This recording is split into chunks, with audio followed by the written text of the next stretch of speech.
a paz do Senhor Jesus. Pastor Anderson aqui mais uma vez para a gente falar de verdade. Hoje é quarta-feira, hoje é dia aqui no nosso canal de Nada Podemos Contra a Verdade. Vamos lá, uma verdade de Deus para abençoar a sua vida.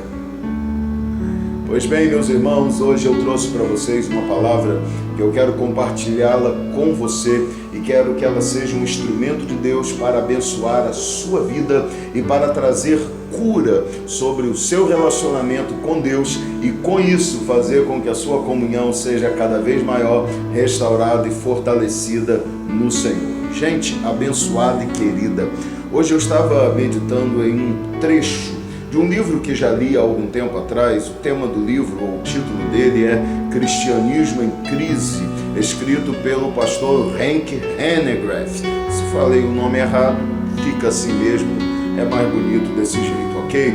Mas lendo esse livro, que basicamente vai falar de um desvio que houve da nossa geração do cristianismo raiz, do cristianismo básico, em que os nossos valores passaram a ser outros, em que as nossas preocupações e percepções passaram a ser outras, aonde o evangelho está cada vez mais baseado no homem, no desejo humano, na vontade humana, naquilo que agrada aos homens, ao invés de se preocupar com aquilo que agrada a Deus e com a relação que nós temos com a obediência à sua palavra. Falando sobre esse tema, ele vai dizer que aprendeu uma lição poderosa praticando um esporte que ele ama muito, que é o golfe, e ele diz que entende que, da mesma forma que quando ele começa a errar lá nas suas tacadas de golfe, nem sempre o problema é momentâneo, mas está no abandono das raízes dos seus movimentos. Ele entende que o grande problema que nós encontramos no cristianismo é um abandono das nossas raízes. Eu preciso dizer que concordo com essa verdade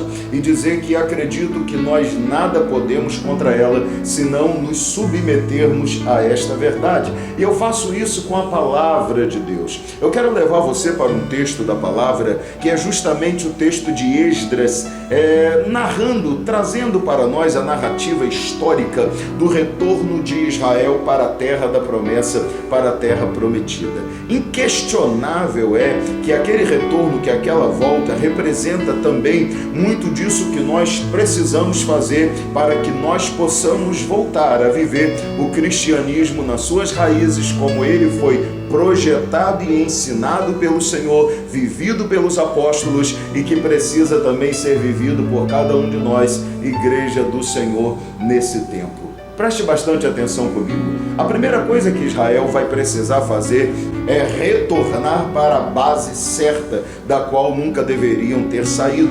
Se você se lembra bem, o lugar que Deus estabeleceu Israel é Jerusalém. A nação precisava ser estabelecida na terra da promessa, a terra de Canaã. E Jerusalém era o centro da adoração, o centro do culto, era o lugar que Deus escolheu e estabeleceu para que eles pudessem estar, para que eles pudessem viver. Por causa do pecado, por causa do erro, Israel é levado para as terras de Babilônia, ficam sob o domínio, mas a maior parte dos israelitas é transportada para a Babilônia e lá vão estabelecer a sua moradia e a sua nova vida. Verdade que o tempo passa, eles até prosperam ali, mas a retomada de uma vida com Deus, dos planos de Deus e da comunhão, precisava passar pelo retorno deles ao lugar da onde nunca deveriam ter saído. Então eles precisam voltar para a base certa, precisam voltar para Jerusalém. Eu quero que você entenda isso, porque um retorno ao cristianismo dentro dos padrões estabelecidos por Cristo, é vivido pelos apóstolos e que precisa ser retomado por cada um de nós,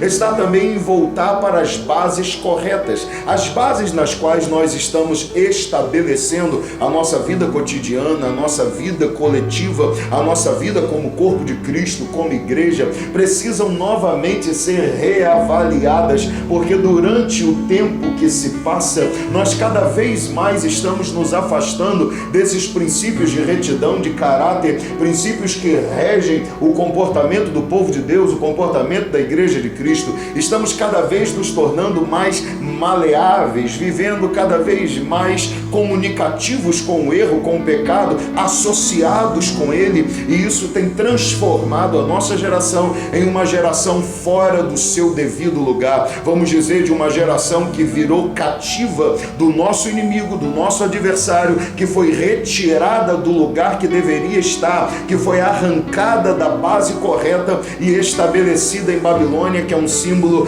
correto e perfeito dentro da Bíblia de tudo aquilo que é pecaminoso, ofensivo, de tudo aquilo que se afasta dos princípios de Deus. Então, logicamente, uma representação completa do mundanismo. Então nós temos um afastamento gerado pelas nossas atitudes do lugar da onde deveríamos estar fincados, enraizados, aonde a nossa base deveria estar. Precisamos retornar para essa base correta, precisamos retornar para esse lugar que sempre nos levará ao princípio de obediência e comprometimento com Deus acima de qualquer coisa. Então, a base certa é a primeira coisa que nós precisamos fazer se queremos um retorno à comunhão. Voltar a este princípio, voltar a este começo, a este lugar da onde jamais deveríamos ter saído. Esse lugar onde a palavra de Deus é mais importante do que qualquer visão humana que se possa ter acerca dos nossos princípios, acerca do nosso comportamento, acerca da nossa atitude. Aonde a palavra de Deus seja a base e não a interpretação humana acerca dos fatos e nem a tentativa de modernizar os princípios de caráter relatados pela palavra do Senhor. Nós precisamos retornar para a base certa e relembrar os princípios da aliança e os princípios da comunhão de Deus conosco. Outra coisa muito importante que a gente precisa aqui falar é que quando Israel retorna para Jerusalém, a segunda coisa que eles vão fazer, porque a primeira é voltar à base certa, é restaurar o altar. Eu quero repetir isso para que você nunca esqueça. Depois de voltar para a base certa, a segunda coisa a fazer é restaurar o altar. Por que restaurar o altar, pastor? Porque o altar representa o lugar da adoração, o lugar da comunhão. Quando eles restauram o altar, eles estão dizendo: nós não queremos só voltar para o lugar certo, nós não queremos só voltar a entender e compreender aquilo que nós devemos fazer, nós queremos restaurar a relação com aquele a quem nós devemos a vida e devemos todas as coisas. Nós queremos voltar a usar a palavra de Deus como base da nossa vida, mas queremos também restaurar a nossa comunhão com o Deus que é o Deus dessa palavra. Então eles resolvem restaurar o altar, restaurar a adoração, restaurar a comunhão. Meu irmão, eu não sei como estão as bases da sua vida e também não sei como está a sua relação de comunhão com Deus, mas se você quer um retorno aos princípios, à raiz, às bases que regem a sua relação com Deus, as bases que regem esse cristianismo que nós dizemos que vivemos ele todos os dias, a esse Cristo que nós declaramos publicamente que seguimos, a primeira coisa a fazer é voltar para a base certa. A base está na palavra, na obediência a ela. A segunda coisa a fazer é restaurar a sua comunhão com Deus. Vá restaurar o altar, volte ao lugar aonde você adora, aonde você se relaciona com Deus, aonde a sua comunhão com Deus não será destruída, não será interrompida, não será de forma alguma aniquilada, aonde todos os dias você poderá novamente oferecer a sua própria vida em uma adoração verdadeira, real, e Deus receberá a sua adoração. A comunhão precisa ser restaurada. Em terceiro lugar, primeiro, volta para a base certa. Segundo, restaura o altar e a comunhão. Em terceiro lugar, eles restauram o templo. Por que restaurar o templo, pastor? Porque o templo representa o comprometimento de continuar firmados naquele lugar. Eles estavam dizendo: nós não viemos aqui de passagem,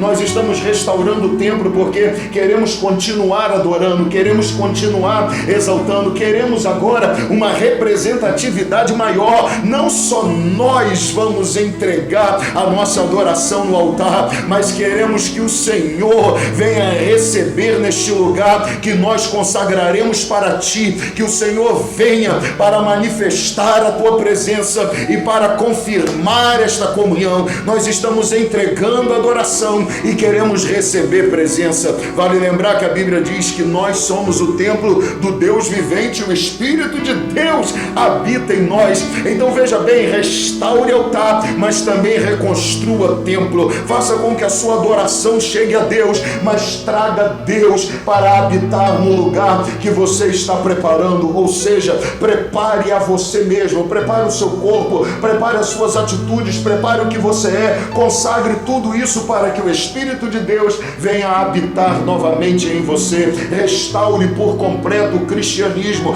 volte novamente à base. Há uma última coisa que nós precisamos fazer, e eu quero falar sobre isso com você agora. A última coisa que eles fazem lá na terra prometida em Jerusalém, depois do retorno, é começar uma restauração da própria cidade, dos muros e das portas. Isso vai concluir-se lá nos tempos de Neemias, mas aprenda uma coisa: toda a sua comunhão, toda a sua volta à base certa e a sua consequente comunhão precisam passar pela proteção e pelo cuidado que você vai estabelecer para que nada mais possa interferir nessa sua relação. Então faça todos os dias uma avaliação completa da sua vida. Perceba se existe alguma coisa que atrapalha a sua relação de comunhão, se existe alguma brecha aberta para que o inimigo possa entrar e destruir essa sua relação. Tape as brechas, conserte o muro, restaure as portas, proteja